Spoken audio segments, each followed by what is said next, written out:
Good morning, and welcome back to Ultra Human. I am Rachel, and I am here to help you be your best human here on planet Earth. Today, I am going to be sharing with you my biggest tip to anyone who is trying to begin or further their meditation practice. And just as my own background in this field, I have been a not so frequent but very mindful practitioner of meditation, Zazen, Japanese style meditation, for about 5 years now. And I did want to share with you the books that I got my pseudo-formal education from. This is a lot of nuts and bolts, Zen training, the methods and philosophy by Katsuki Sakita. And this might be the biggest book that has changed my life, other than the Bible, maybe ever, but certainly in the last 10 years, this is the most impactful book that I have read. Zen and the Zen Way to Martial Arts by Taizen Deshimaru. A Japanese master reveals the secrets of the samurai. It's tiny, it will take you no time to read, it is beautifully written, and it will blow your mind. So please pick that book up, please.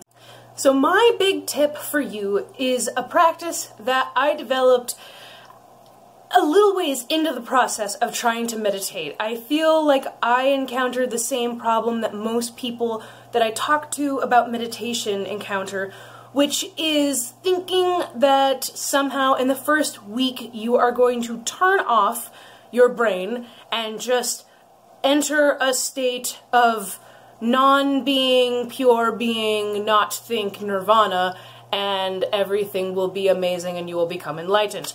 I think that even if we consciously are aware that this is like not the way that it's going to go, there's something very disappointing a week into it that you keep sitting on your butt,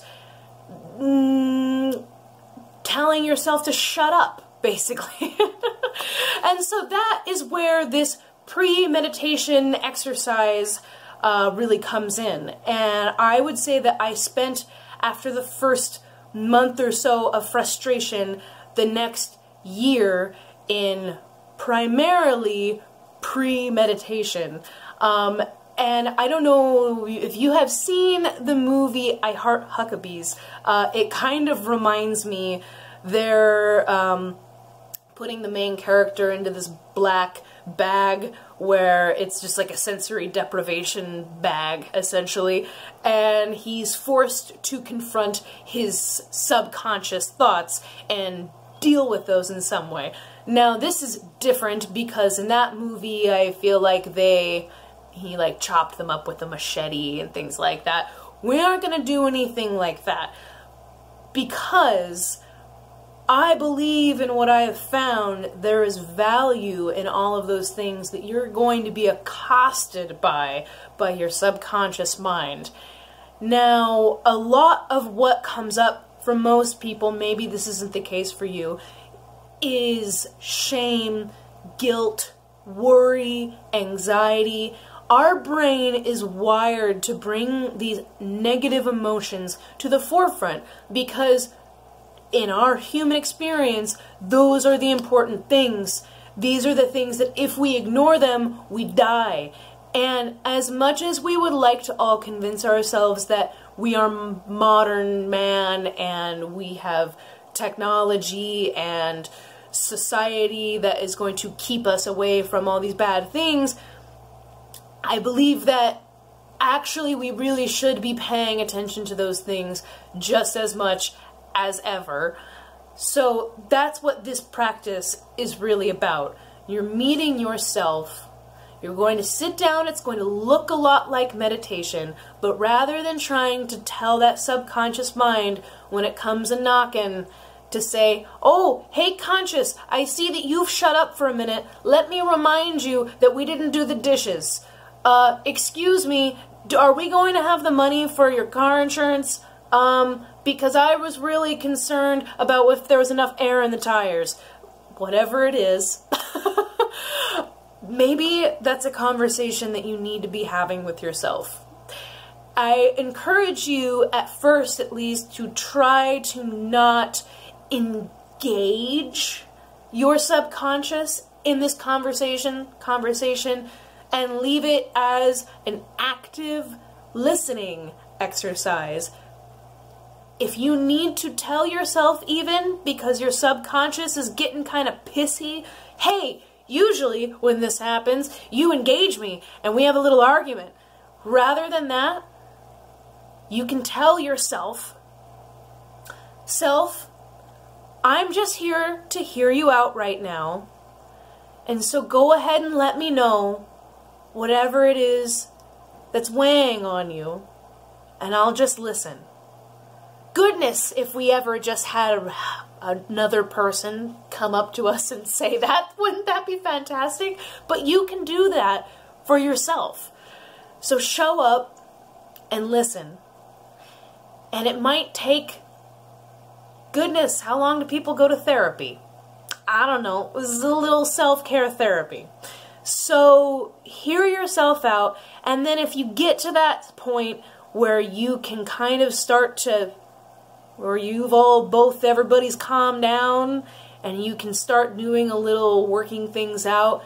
And I hear that you're having a lot of tension about how we're really not going anywhere with this thing that we're doing. Maybe we need to set up some goals. Maybe we need to quit this job. Maybe we need to make some plans to move. Maybe we need to leave this relationship. Maybe we need to work on our relationship. Whatever it might be, those are things that you can start getting to through this act of pre-meditation. Now, I would encourage you, don't stay here forever. Try and move through this relatively quickly. Maybe you can start to practice a mindful 5 minutes of pre-meditation and then incorporate another 5 minutes of trying to talk yourself down and be like, okay, now I think we need some quiet time. And just let it go. But I don't know if you have kids, it's kind of it's sort of like telling your kid, listen, I'm going to give you my full attention for the next 15 minutes, and then we need quiet time. If you just try and tell that kid to shut up and leave you alone, you will get nothing done. And that's kind of how our subconscious mind is treating us when we sit down, having never had a quiet moment from the time we were handed a tablet at the age of, well, I mean, for me, I guess I didn't get my hand on a phone until I was 14. But for a lot of people today, they don't even remember not having a device around, constant input from whatever. Our generation, it was just the TV. These days, it's literally everywhere.